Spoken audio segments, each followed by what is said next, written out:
It's really a joy and an honor to be connected again with all these illustrious leaders and teachers and knowers of reality. And it seems there is a theme that is happening this year about the connectedness, the source, the roots of the tree that enliven all the aspects, the roots that are actually hidden. They are hidden below the ground. They're not hiding themselves. And yet they are the source of the nourishment of all the different values that we experience on the surface value, be it the leaves, the flowers that the tree bears, the trunk, the branches, the fruits. They have different realities, but they are all nourished by the same roots. And in that same way, all these different values of the surface that we see as different people, different cultures, different races, different even aspects of nature, such as animals, trees, water, air, humans, they are really based on one very powerful source of reality that yoga gives us access to. And the source of reality has been often thought to be some material energy, physical material energy. And the scientists have been diving into the reality of all that there is. And they have discovered that everything is ultimately made out of energy fields. These energy fields and energy forces are very real physics kind of understanding and discovery.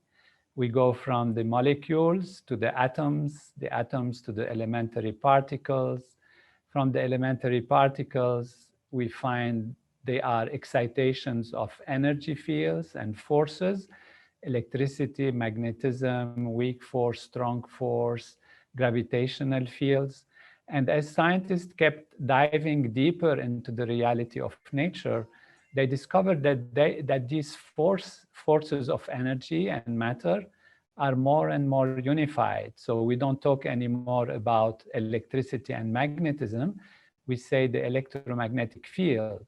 And now we have the electroweak field. And Nobel Prizes have been given to those scientists who discovered more and more unity in nature, as now nature takes us to foresee the possibility of one unified field of natural law that the greatest physicists of the world, such as Planck and Schrödinger and others, have actually said they are more like mind, more like consciousness. And this is where the source of everything is. One unbounded ocean of pure consciousness, Sat Chit Ananda. And it is from that field of pure being that all that we see as material, as surface value, as differences emerge. And the solution to all the problems and all the questions that we can raise lies in connecting back with that source of all that there is. That is a reality, which is the unity value, which is the true value of all what there is, which means of myself, of yourself, of the trees, of the planet, of the universe. They all emanate from this one unified field of natural law, which the ancient Vedic science has described as a field of pure being, a field of pure consciousness, pure awareness. That is a field of truth, Sat Chit Ananda, pure consciousness, and its nature is bliss. And where is that field? It is us, it is within us, it is who we are. And therefore, as human beings, we do have a privilege. We do have something special about us. And what is special about us is not to dominate and control and take over. What's special about us is that we can nourish. We can go to the field. We can experience that field.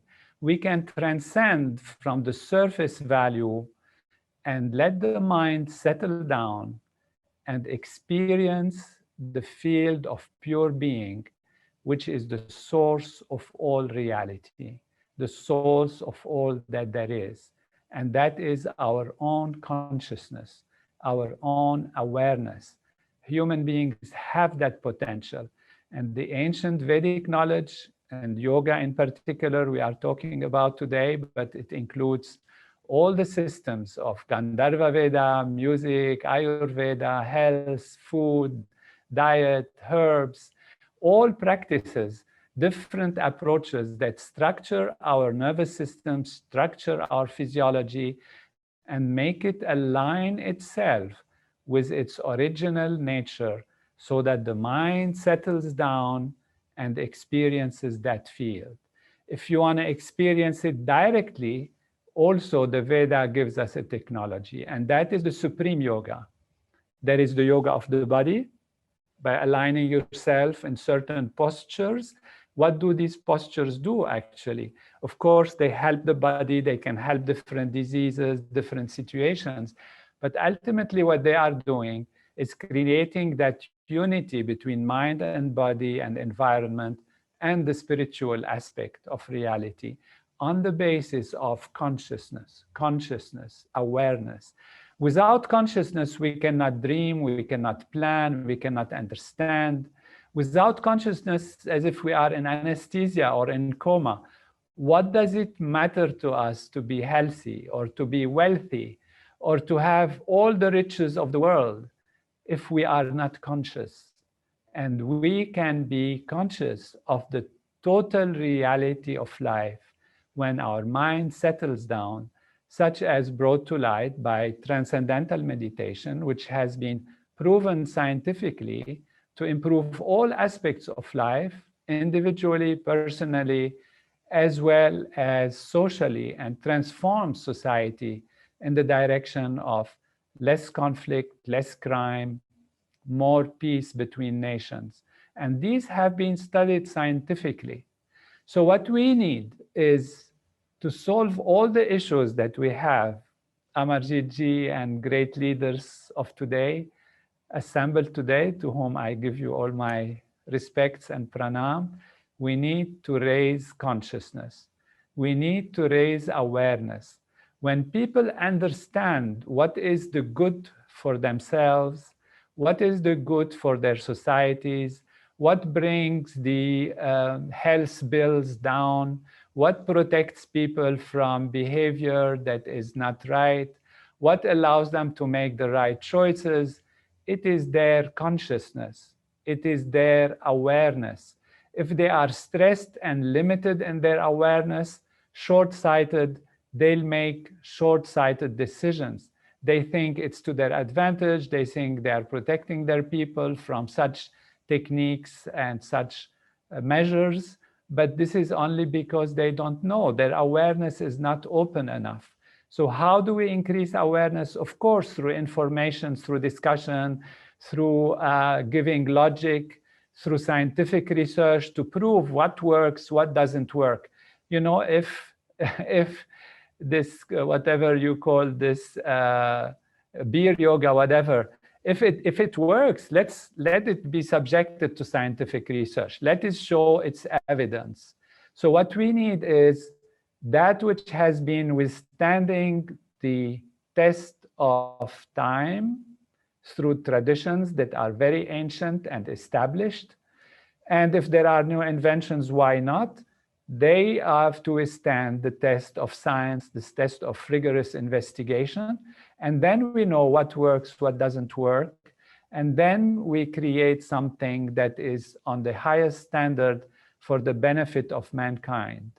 All of this requires raising consciousness so that we don't act on the basis of fear, we don't act on the basis of small considerations, but on the basis of enjoying life in its fullness as one unified field of all possibilities where all differences can grow, can blossom, can be as different as they want to be, yet on the same basis of one unbounded ocean of consciousness, which is within us, which is within everything that we see, including the planets, the stars, the stones, the trees, the houses, the animals, as well as ourselves. And that is Supreme Yoga. Supreme Yoga, as yoga says it by itself, as Patanjali defines it from the very beginning, Yoga Chitta Vriddhi Nirodha. Yoga is the settling of the mind and the settling of the excitations of the mind. And that is transcending, going beyond the surface value.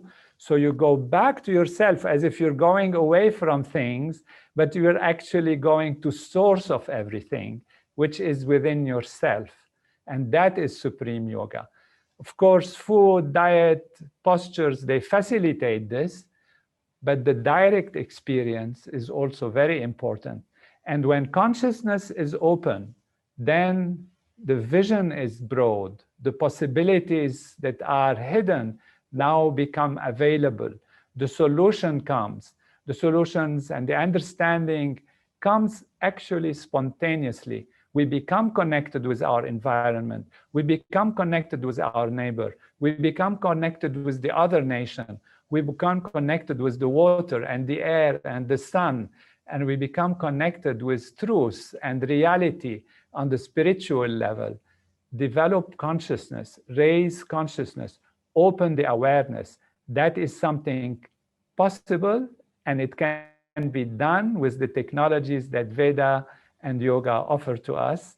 And we wish that this beautiful, beautiful undertaking gets enlivened, accepted, understood by all nations, and not only, as has been said, one day, but by the continuing efforts of such great leaders that we have today connected with us. And great thanks to them and to you, Amarjit Ji, Sri Amarjit Ji, for inviting me and honoring us all to be together on this beautiful path of creating a life on earth that is really worth to be a life of fullness and wholeness, which is the birthright of everyone.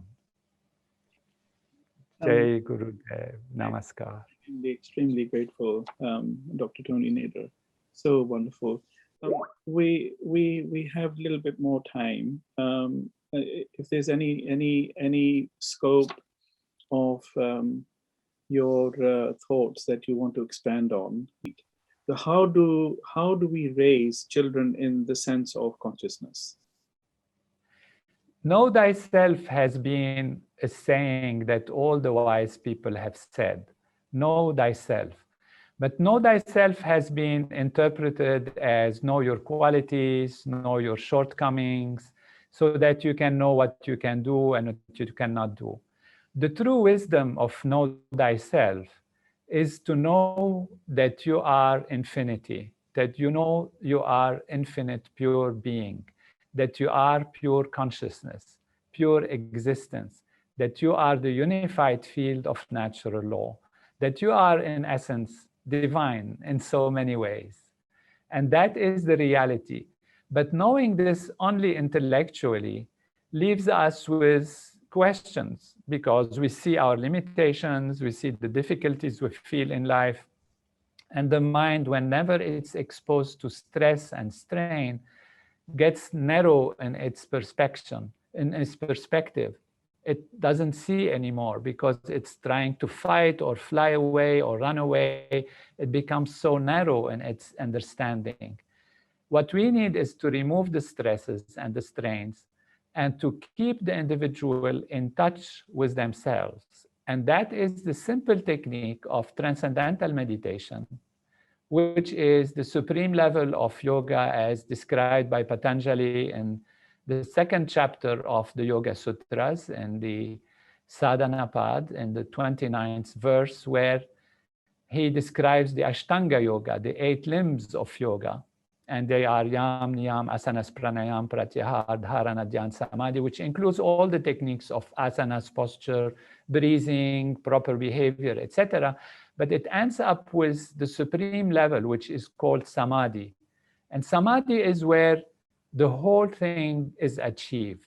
The whole reality of yoga, where the mind settles down and the excitations and vibrations of the mind settle down into pure consciousness. And that happens with transcendental meditation. You close the eyes, you sit comfortably, and you allow the mind to settle down through a very simple technique. So even children from very young age, they can practice this technique and this way stay in touch with themselves. When they stay in touch with themselves, they are no more subject to situations and circumstances on the outside in the same way, because they have a platform of inner being that allows them to be quiet and alert at the same time, very settled and awake at the same time, and to handle the situation with the full use of their total brain potential.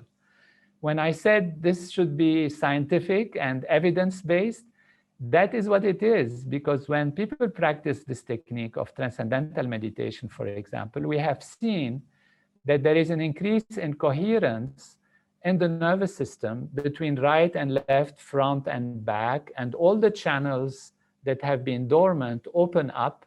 And this is how we have seen greater creativity, greater intelligence, greater capacity to see without prejudice, to see with openness, to see with understanding. So there is this level which should be the platform on which then education can happen.